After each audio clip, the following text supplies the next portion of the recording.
Assalamualaikum warahmatullahi wabarakatuh.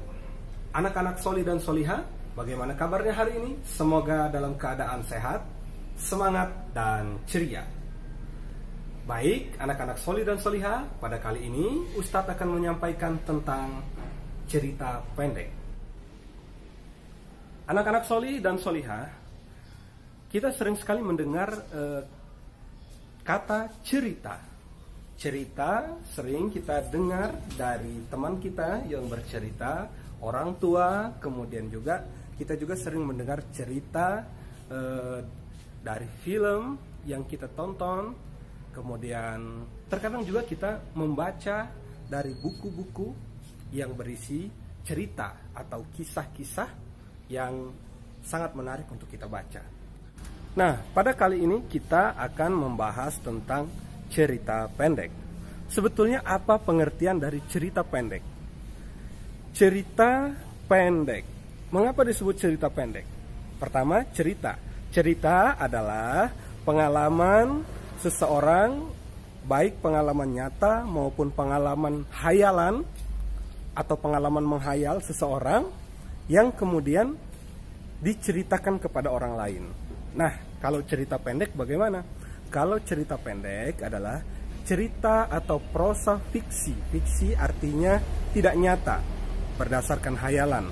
Kalaupun dia berdasarkan pengalaman nyata, sudah ditambahi dengan hayalan atau imajinasi. Nah, cerita pendek adalah cerita atau prosa fiktif yang kurang dari 10.000 kata. Nah, itulah pengertian dari cerita pendek. Lantas apa pembangun cerita ini? Unsur-unsur pembangun cerita pendek kita akan bahas. Seperti gedung ini. Nah, gedung ini tentu ada unsur-unsur pembangunnya. Apa saja? Ada pasir, ada besi, ada bata, ada semen. Itu adalah unsur-unsur pembangun gedung yang ada di belakang Ustadz ini. Lantas kalau cerpen, apa saja unsur-unsur pembangunnya? Anak-anak soli dan soliha, unsur pembangun cerpen yang pertama adalah tema. Sebuah cerita, apakah itu cerpen, novel, atau film, harus ada tema. Pertama sekali yang harus ada adalah tema. Apa temanya? Tema pendidikankah, tema lingkungan, atau tema agama? Anak-anak soli dan soliha, setelah tema, unsur-unsur pembangun cerpen adalah tokoh. Sebuah cerita harus ada tokohnya. Tokoh dalam cerita adalah pelaku atau orang yang ada di dalam cerita itu. Siapa yang diceritakan di dalam cerita itu? Itulah tokohnya. Baik, anak-anak soli dan solihah, tokoh di dalam cerita memiliki karakter-karakter atau disebut dengan penokohan. Penokohan dibagi menjadi 3. Pertama, tokoh protagonis. Tokoh protagonis adalah tokoh baik. Dia adalah tokoh yang baik, disebut dengan protagonis. Lalu yang jahat disebut dengan apa? Tokoh yang jahat disebut dengan antagonis, penokohan antagonis. Dan ada juga penokohan tritagonis. Penokohan tritagonis ini artinya penokohan campuran. Dia bisa jahat, kemudian bisa baik, atau jahat dulu kemudian berubah menjadi baik, atau baik dulu kemudian berubah menjadi jahat. Ini tritagonis. Jadi ingat, ada tema, ada tokoh, kemudian ada penokohan. Tokoh tersebut terbagi menjadi 3: antagonis jahat, protagonis baik, dan tritagonis campuran.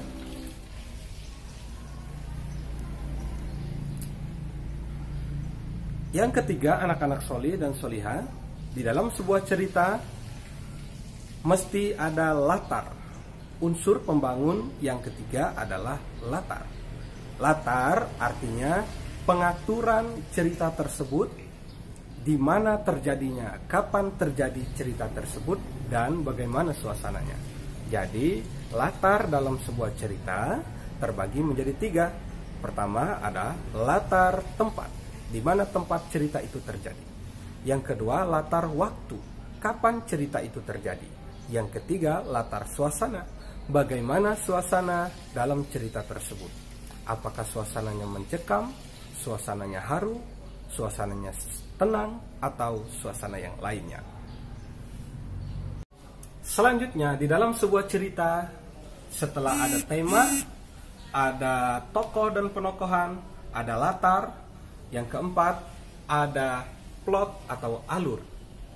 Apa yang dimaksud dengan plot atau alur? Plot atau alur adalah kronologis jalannya cerita, yaitu urutan kejadian di dalam cerita tersebut berdasarkan waktu terjadinya. Jadi, di dalam alur terbagi menjadi beberapa jenis. Yang pertama, alur maju. Artinya, kalau alur maju, urutan waktunya maju dari misalnya dari awal ke pertengahan sampai ke akhir. Atau alur mundur. Alur mundur dari akhir kemudian ke tengah kemudian ke awal.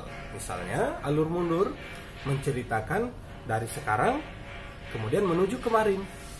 Kalau alur maju dari kemarin diceritakan sampai ke sekarang.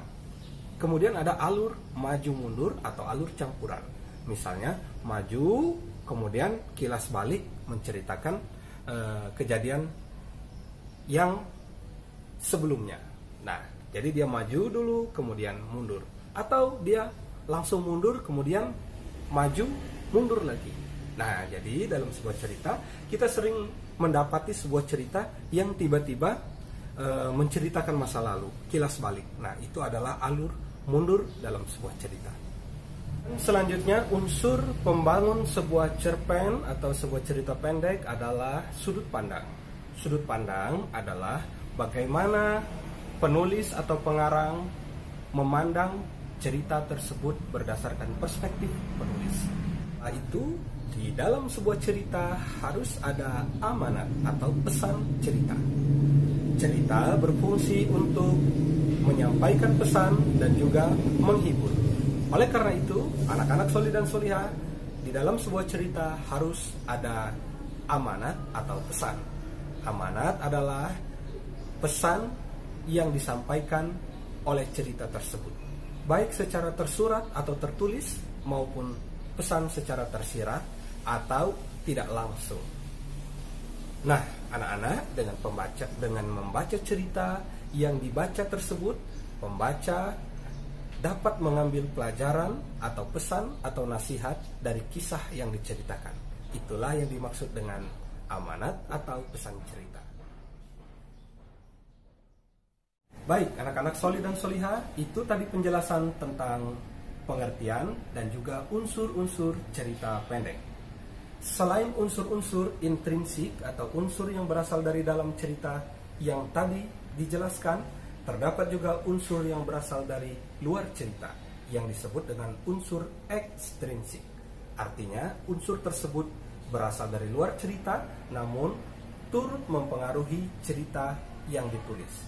Unsur-unsur ekstrinsik contohnya latar belakang penulis, mulai dari suku penulis, agama penulis, kemudian tempat tinggal penulis, dan hal-hal yang menjadi latar belakang penulis.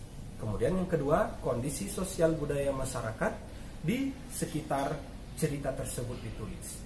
Contohnya, cerita yang ditulis di latar belakang masyarakat Indonesia tentu akan berbeda dengan cerita yang ditulis di suasana atau latar belakang masyarakat di Korea Utara.